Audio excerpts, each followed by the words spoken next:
यौगिक जॉगिंग के 12 अभ्यास, सूर्य नमस्कार के 12 अभ्यास, दंड बैठक, ये ना हो पाए तो सूक्ष्म व्यायाम ताड़ासन, तिर्यक ताड़ासन, कटचक्रासन, त्रिकोणासन, कोणासन, पादहस्तासन, वृक्षासन आदि, जिससे जितना बन पाए यथाशक्ति भोर में एक बार पसीना बहाना चाहिए। जीवन के कुछ मूल सूत्र हैं, धीरे धीरे कर लीजिए। जो जवान हो तेजी से कर लीजिए। मैं तो दौड़ के आया हूं, इसलिए थोड़ा ज्यादा पसीना आ रहा है। आप खड़े खड़े ही दौड़ लो।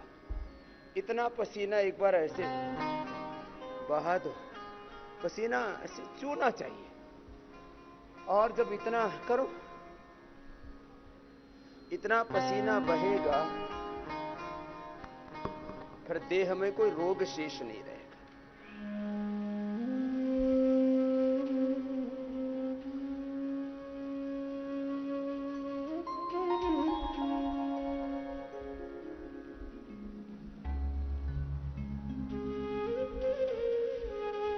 जीवन में कुछ बड़े निर्णय हमें कर ही लेने चाहिए, कुछ बड़े डिसीजन, कुछ बड़े फैसले, या इसको कुछ बड़े व्रत बोलो, नियम बोलो।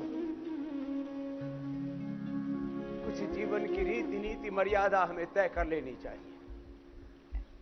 पहली बात, भोर में उठ करके मुझे अपने पूरे विवेक से, पूरी भक्ति से, पूरे पुरुषार्थ से योग करना ही करना है। अब ये एक छोटी सी बात लगती है देखने में तो, लेकिन ये बात बन गई तो ठीक है, नहीं तो बात बिगड़ जाएगी, पूरी जिंदगी ही तबाह हो जाएगी। लंबे लंबे श्वासों के साथ यौगिक जॉगिंग के 12 अभ्यास। अब योग करते हैं, कुछ केवल शरीर से योग करते हैं, कुछ खाली अपनी इंद्रियों पर संयम करते हैं, जितेंद्रियता के लिए पुरुषार्थ करते हैं, तब करते हैं, साधन करते हैं। कुछ केवल शरीर को तपाते हैं, केवल जितेंद्रिय होने के लिए विशेष साधन करते हैं। कुछ अपने मन के विचारों पर और विशेष करके विकारों पर, दो अलग अलग तत्व। निर्विचार होना तो जीवन का बहुत बड़ा तत्व है।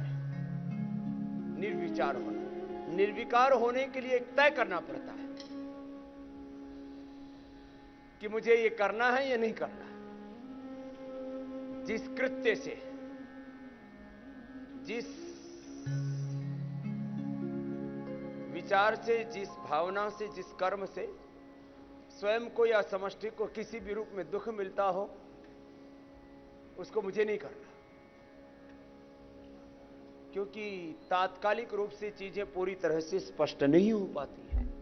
कुछ चीजें सामने सामने देख रहे हैं, तात्कालिक रूप में ऐसा लग रहा है इसमें तो कोई बात नहीं, ऐसे कर लिया तो क्या होगा।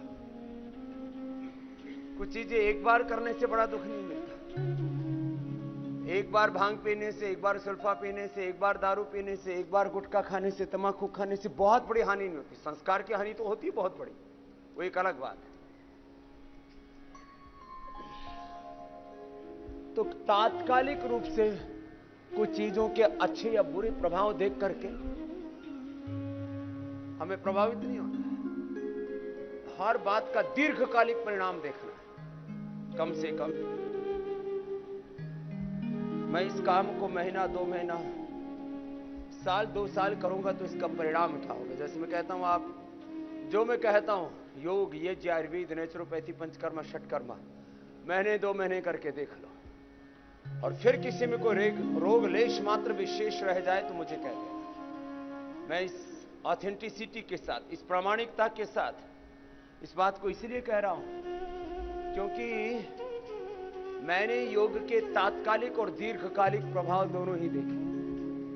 इसलिए मैं हमेशा the instant benefits of yoga, मैं इसके बारे में बात करता हूं, और दीर्घकालिक लाभ, तात्कालिक और दीर्घकालिक लाभ दोनों के बारे में ही बात ही नहीं करता हूं। उस अनुभूति से आप सबको भी जोड़ता हूं।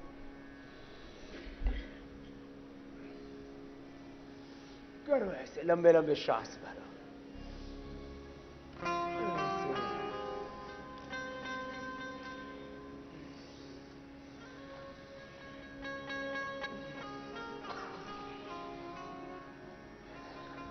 सामान्य मध्यम या तीव्र गति से।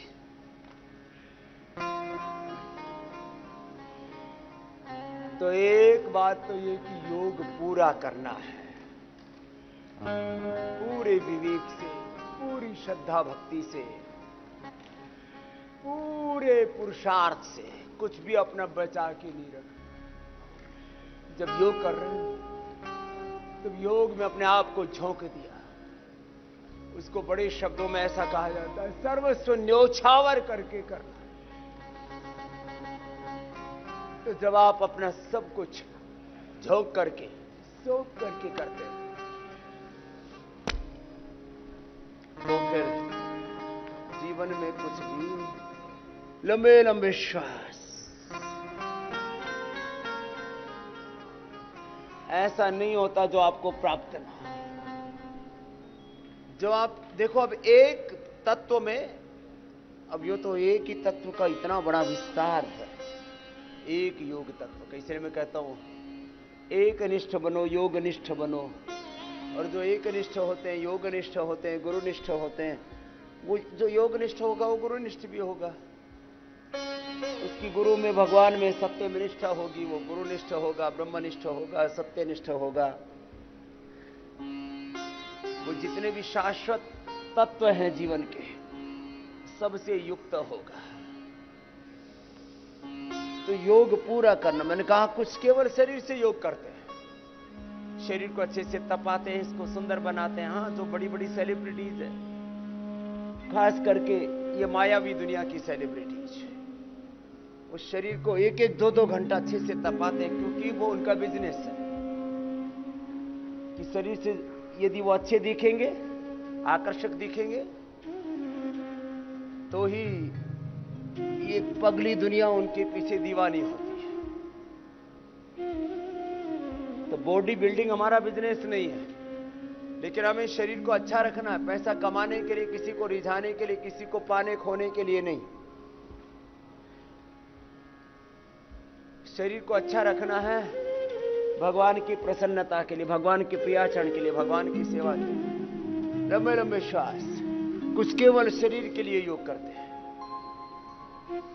कुछ केवल जितेंद्रिय होने के लिए योग करते हैं, कुछ लोग मन कहा विचारों और विकारों पर विजय पाने के लिए योग करते हैं, कुछ प्राणों पर विजय पाने के लिए। हाँ, अलग अलग प्रकार की साधनाएं हैं, ये योग के एक एक घटक हैं।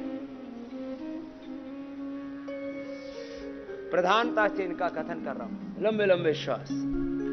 कुछ शरीर के लिए, कुछ इंद्रियों के लिए, कुछ मन के लिए, कुछ प्राणों के लिए, कुछ आत्मोत्थान के लिए योग करते हैं। और सच में उनका आत्मोत्थान हो भी जाता है। लेकिन ऐसे बहुत से योगियों के हम नाम जानते हैं, उन्होंने लंबे लंबे श्वास, आत्म साक्षात्कार, आत्मानुभूति तो कर ले, लेकिन उनको किसी को कैंसर हो गया, किसी को और बड़ी समस्या हो गई। इसलिए मैं कहता हूं, योग पूरा करो। योग से शरीर बल, इंद्रिय बल, मनोबल, प्राण बल, आत्मबल बढ़ाओ। और जिनके ये बल बढ़ जाते हैं, अलग करो। अब कमर में ज्यादा दर्द है तो इतना ही कर लेना, फ्लेक्सिबिलिटी कम है तो इतना ही हो पाता है। धीरे धीरे और नीचे आते हैं, और नीचे आते हैं, धीरे धीरे पंजा भी टेकने लग जाता है। 10-20 बार से लेकर एक अभ्यास 100 बार तक करा लेते हैं। त्रिकोणासन, कोणासन, पाद हस्तासन। ओबेसिटी वालों को 100-200 बार करवाते ही है ना। तो एक साथ शरीर, इंद्रियों, मन, प्राण, आत्मा को साधना, इसी को मैं कहते हूं साधना। साधना। लंबे लंबे श्वास।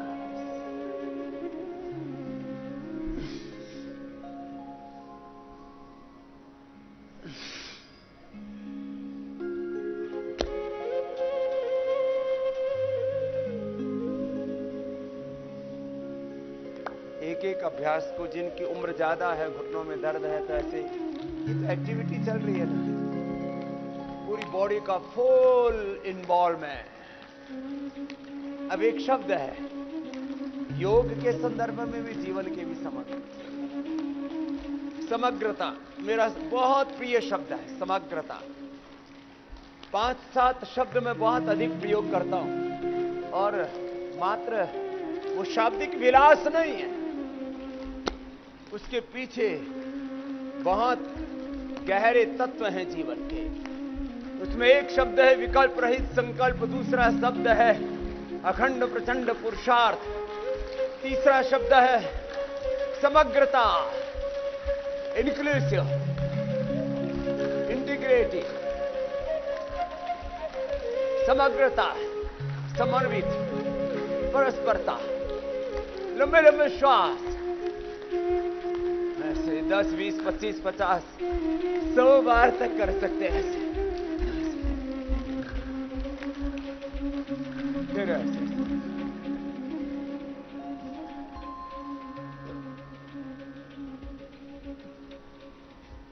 सामान्य, मध्यम या तीव्र गति से ऊपर से नीचे तक पूरे शरीर को बिलो दिया, विलोडन कर दिया, मंथन कर दिया।